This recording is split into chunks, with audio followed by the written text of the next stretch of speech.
Mike Gundy talked a lot about how they tried to gradually ramp up your preparation for the season, didn't push you a lot early. I know you push yourself, but how do you feel about the way you're coming into this and your fitness level, the way you feel, all of that right now? Yeah, I feel great.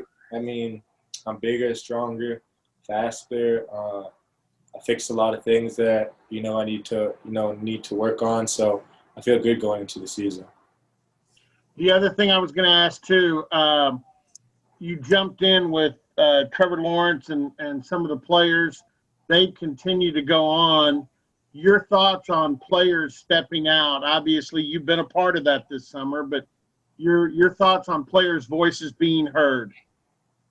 I mean, I think, the players' voices are, very important. We're the people playing. So, to hear our voices and consider what we're saying, I think that's important. So, everything that they're doing, everything that, I was trying to do, I think it was just for, the greater good. Thank you, Chuba. Thanks. Our next question is going to come from Scott Wright from the Oklahoman. Go ahead, Scott.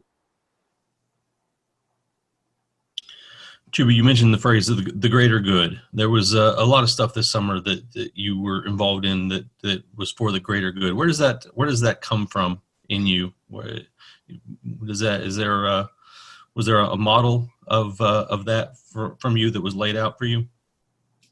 I mean, anyone that knows me knows that, I just want what's best for my teammates and, just for people in general, even people I don't know. So I'm always just, I always got the right intention in mind. I'm always just trying to, help in any way I can. So in regards to, the greater good, that's what I'm referring to, just helping out in any way I can. Specifically to your team, have you guys seen the some of the progress starting to happen that you were wanting to see when you spoke out over the summer? Definitely. I mean, we've definitely grown more as a team and just as a program. I mean, a lot of that stuff, it happened and some things didn't happen the way they should have. But in the end, I felt it was, the best, not the best thing, but I felt that, it helped us in the end and, we're heading in the right direction. So I definitely think, like I said, we're heading in the right direction. Thanks, Chuba. Mm-hmm. Our next question comes from Adam Cook from CTV up in Canada. Go ahead, Adam. Thanks very much, Gavin. Nice to see you again, Chuba. Obviously, you've seen what the NHL and the NBA has been able to achieve in the bubble. Your season has been delayed at least a week right now.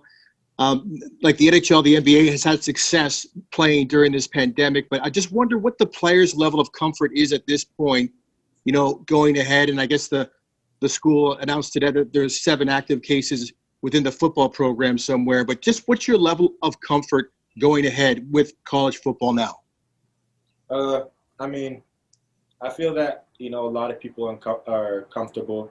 Obviously, there's going to be some people that aren't. I can't speak for everybody, but, from our team, I know a lot of us just want to play.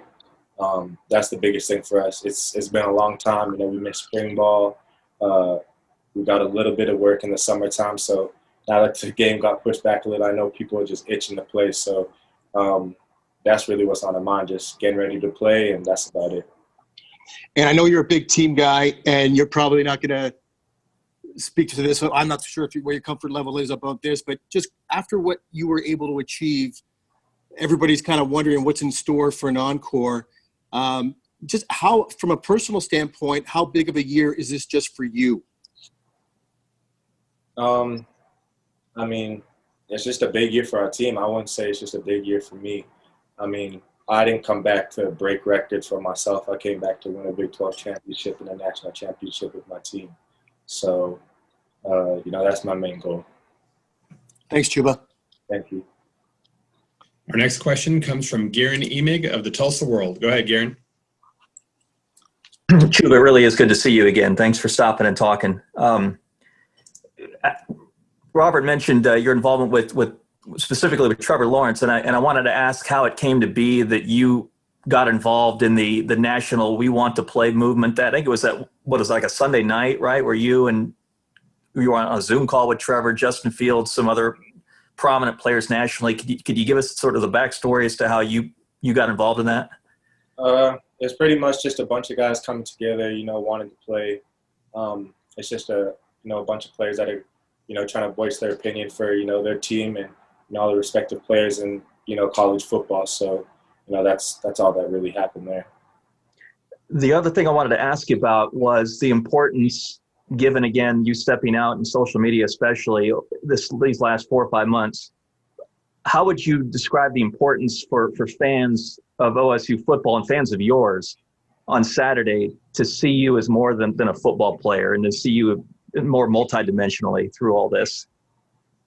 I mean, I know a lot of people see me as Chuba Hubbard, the football player, and they see stuff on social media, but a lot of people don't actually know who I am. You know what I'm saying? So, I'm someone that I'm a caring person. I care a lot about my teammates. I care a lot about people I don't even know, like I said earlier. So I'm always trying to, be for the greater good. That's always what I'm trying to do. So, sometimes I may slip up and do the wrong thing, but I always got the right intentions. So, yeah, I mean, like I said, I'm just trying to do my part to make this world a better place, this program a better place, and yeah. For sure. Thanks. Thanks. Our next question comes from Max Olson of The Athletic. Go ahead, Max.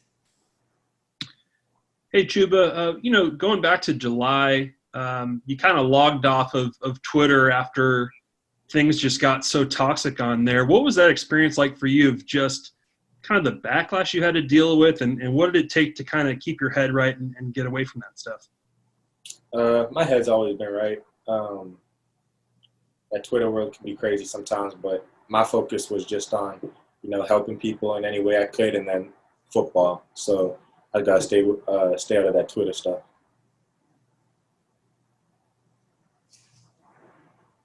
All right, our next question comes from Jenny Carlson from The Oklahoman. Go ahead, Jenny. Hey, Chuba, how are you? Did you? I'm well, thanks. Hey, you talking about helping other people. I know that, like your mom, I think she spent some time as a nurse, maybe still is. I mean, I'm thinking about sort of influences that maybe you saw other people along the way who had a similar mentality. Are there those folks that when you talk about, caring for your teammates and wanting to affect positive change, are there people that you sort of took those cues from, even maybe back into your childhood?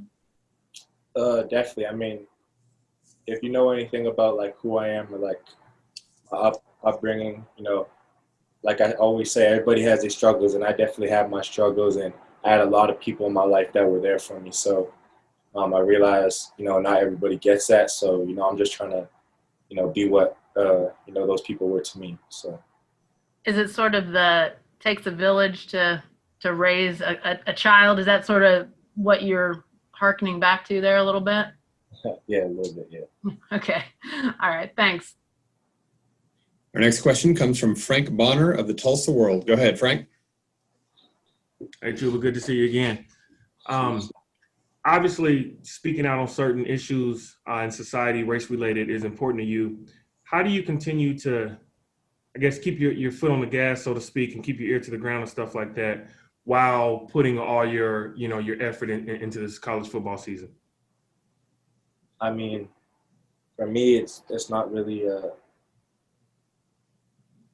anything that's on my shoulders. It doesn't weigh me down or anything. Doing the right thing is just, that should just come with who you are. So, football is always going to be there. I'm going to work hard every single day and, do everything when it comes to that. And I'm also just going to try to be the best person I can be. So, it's not hard doing both. You just got to put a little effort in, that's all. Appreciate it. Our next question comes from Nathan Thompson from Fox 23 in Tulsa. Go ahead, Nathan. Thank you. Chuba, you had obviously talked about things needing to change at OSU before you came back and play. You feel that things have changed, and what specifically could you tell us that changed about the program that's made you willing to come back to play? Yeah, kind of like I said before, we're definitely, grew from it, and we're a better program from it. But right now, we're just focused on Tulsa and winning that game. So you can't say anything specifically about what happened or what changed? Yeah, like I said, we're just focusing on, Tulsa, and, we're a better team from everything that happened. And speaking of Tulsa, how did you take it? How are you taking it now that you were, I'm sure, revved up to play Saturday and now you have to wait another week? And does it change your thought process on how likely this season is to be played fully? Nah, whether we play today, tomorrow, next week, 5 months from now, I'm going to be ready. Okay, thank you. Thank you. Our next question comes from Jason Elmquist of the Stillwater News Press. Go ahead, Jason. Hey, Chuba. Speaking of the uncertainty with the Tulsa game, what's the mental approach now? Having gotten up for this being the possible start to the season to now waiting, is there a different mindset now going into this week, knowing that there's not a game at the end of it? Just kind of like what I said before. Whenever the game is, I'll be ready. If we got to practice a little extra, that's just the better for us to get ready. So I'm not really worried about when we play. I know we'll play eventually, so we'll be ready. Now, when you do get to play, there is going to be some fans in the stands, but not as much as usual. What are you anticipating that the atmosphere to be like with only a couple thousand people allowed inside Boone Pickett Stadium? Yeah, I mean, I know with the fans that will be there, it'll still be a great atmosphere. Obviously, we wish we could have everybody there, but we can't control all that. Got to make sure everybody's safe and everything. So it'll still be fun. We can still play, and that's all that matters. Thanks for your time. Thank you. Our next question comes from Jacob Unruh of the Oklahoman. Go ahead, Jacob. Hey, Chuba, how's it going? How are you? Good. I was curious. One of the things that came out this summer was the Diversity and Inclusion Council. Can you kind of talk more about that and tell us about it and kind of how things are going with that? The Diversity and Inclusion Council is doing a lot of great things. In regards to that, like I said, we're moving in the right direction on Oklahoma State, like as a university and as an athletic program. Sorry, my bad. So there's a lot of good things happening there. Switching gears a little bit, I know recently the university announced the influencer app for you guys to deal with for the name, image, and likeness coming up. I know you're not heavily involved with social media right now, but how do you feel like that can kind of help you? You've already got an established reputation, but how do you feel like that can help you? Oh, well, I don't know too much about that. I think that only really will affect the people for next year, because I know they'll be able to, start to, make money off their image and stuff like that. So I'm happy for all of them. Thanks, Jim. Thank you. All right, down to our last couple questions before we got to cut you loose to get into the cold tanks. Our next question is going to come from Cody Nagel of Go Pokes. Go ahead, Cody. Hey, Chuba, thanks for your time. I guess since we don't get to see much of practice or anything, how have the guys behind you and LD looked, especially Desmond and DeAndre? All of them look great. I mean, everybody's working hard. We got Dominic, we got Micah, we got so many. We have a talented group. Like how we used to talk. I mean, what was it, like 2-3 years ago? We used to talk about how talented of a group we used to have with me, JD, J Hill, LD, and all of us. But we have a really talented group right now. So I'm excited to see those guys ball. What stood out about Dominic Rich and Richardson in the short time that he's been with the program? It's just crazy because I see a lot of, these freshmen come in like DeAndre, Dominic, all these guys, even Salters, and I'm just like, they're way better than me when I was a freshman. So I know they can do a lot of great things and even be better than me. So they're headed in the right direction. All right, thank you. All right, and our final question is going to come from Robert Allen of Triple Play Sports. Go ahead, Robert. Thank you. Let me start with this.